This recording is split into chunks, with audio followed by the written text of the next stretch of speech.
Hello दोस्तों, स्वागत है आप सभी का आपके अपने चैनल पर। दोस्तों, आज हम करने वाले हैं एक्सरसाइज 3.2।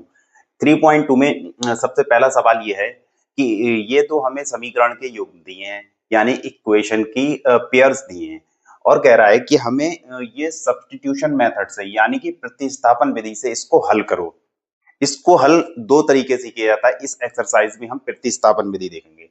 इस विधि में क्या करते हैं, प्रतिस्थापन में सबसे पहले अगर हमें दो इक्वेशन दी है, दो समीकरण दी है, तो हम सबसे पहले ये इसको लिख लेते हैं कि पहली समीकरण कौन सी है, दूसरी। ये हमने पहली मान ली और ये वाली दूसरी मान ली। अब क्या करते हैं, इसमें ये किया जाता है किसी भी समीकरण से, यहाँ पहली ले लो चाहे दूसरी ले लो, किसी भी समीकरण से x का मान निकाल लो या फिर y का मान निकाल लो। x का मान निकाला तो वो दूसरी समीकरण में लगा दो। जैसे हमने अगर यहाँ से x का मान निकाल लिया तो हम समीकरण 2 में लगा देंगे।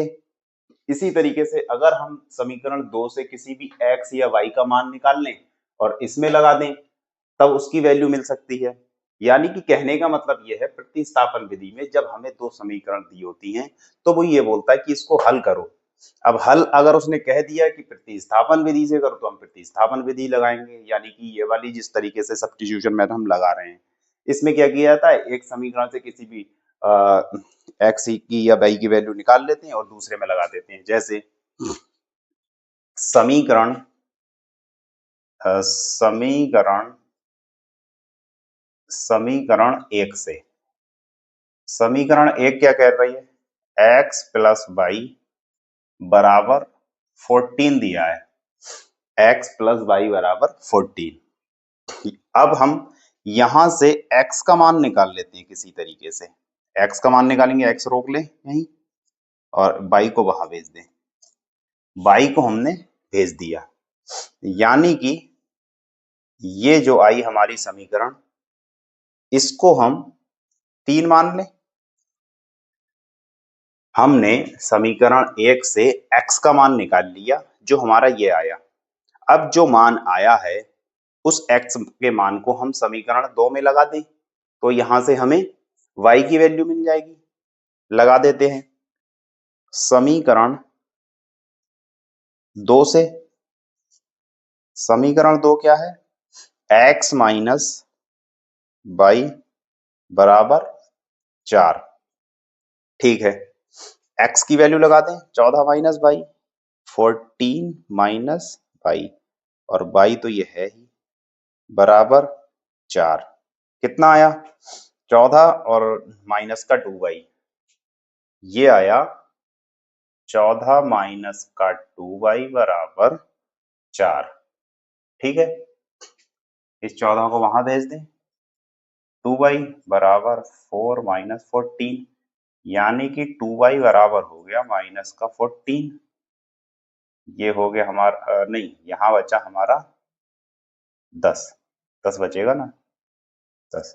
2 से 10 कट गया 5 बार में, और माइनस से माइनस, y बराबर 5 आ गया। यानी कि इस समीकरण में जो बोला था कि इनको हल करो प्रतिस्थापन विधि से, उसका मतलब ये है कि हमसे वो x और y की वैल्यू पूछना चाह रहा है कि इसमें x और y जो वेरिएबल दिए हैं इनकी वैल्यू क्या आएगी।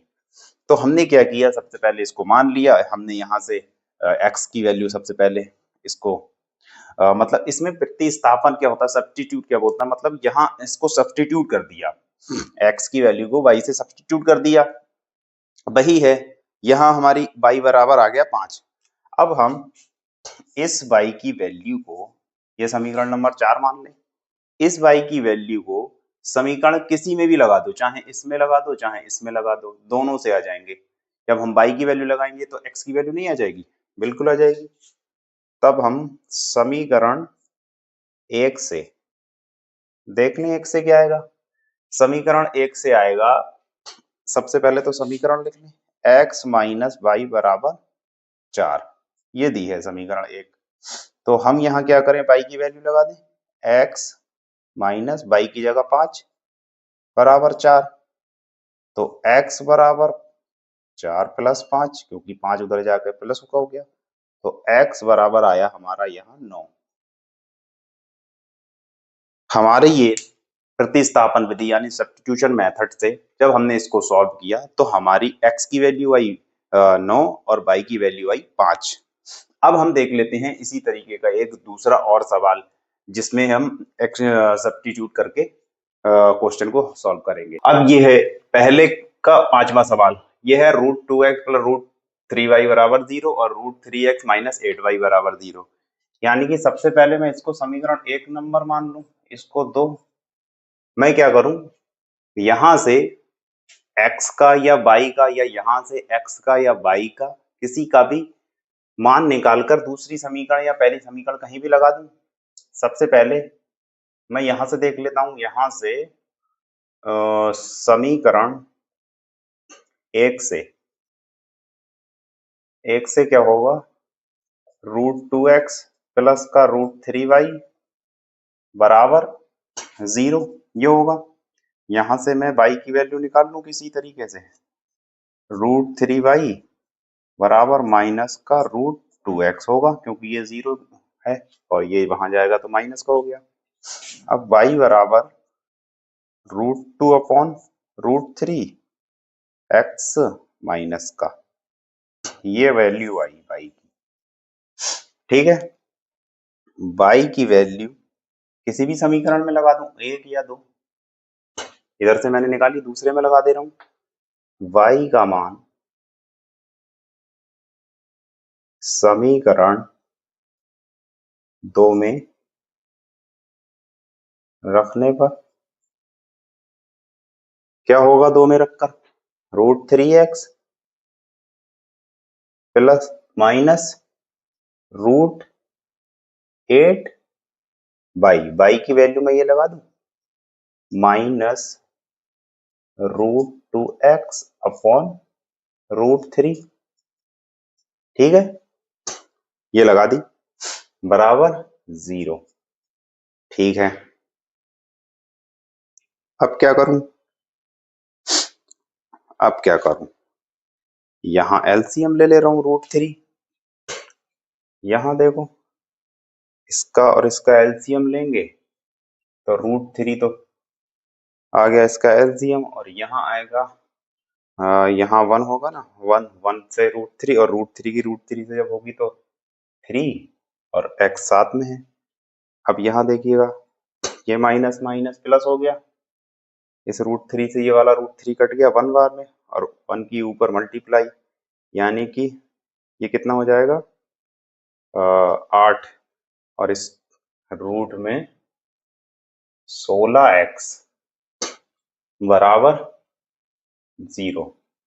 क्रॉस मल्टीप्लाई कर दें, इसकी इसमें मल्टीप्लाई होगी, ये 0 हो गया। 3x बराबर √4 को क्या मैं √16 को 4 इंटू 4 लिख सकता हूँ बराबर 0। 1 4 बाहर आ जाएगा, 3x प्लस का 4x बराबर 0 और 7x बराबर 0, तो x बराबर 0 क्योंकि 7 जब इसके बटे में जाएगा तो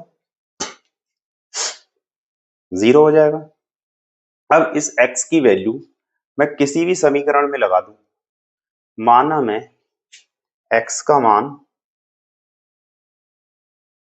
मान समीकरण 1 में रखने पर लगा दें √2x प्लस √3y बराबर 0। अगर मैं x की वैल्यू यहां रखूंगा ये 0 हो जाएगा ना, ये प्लस का √3y बराबर 0। अब √3y बराबर 0 तो y बराबर तो वैसे ही 0 हो जाएगा क्योंकि ये √3 नीचे जाएगा, इसके बटे में तो वो 0 कर देगा। तो मेरा यहां से क्या आता है, x की वैल्यू मेरी 0 आई, y की भी वैल्यू 0 आई।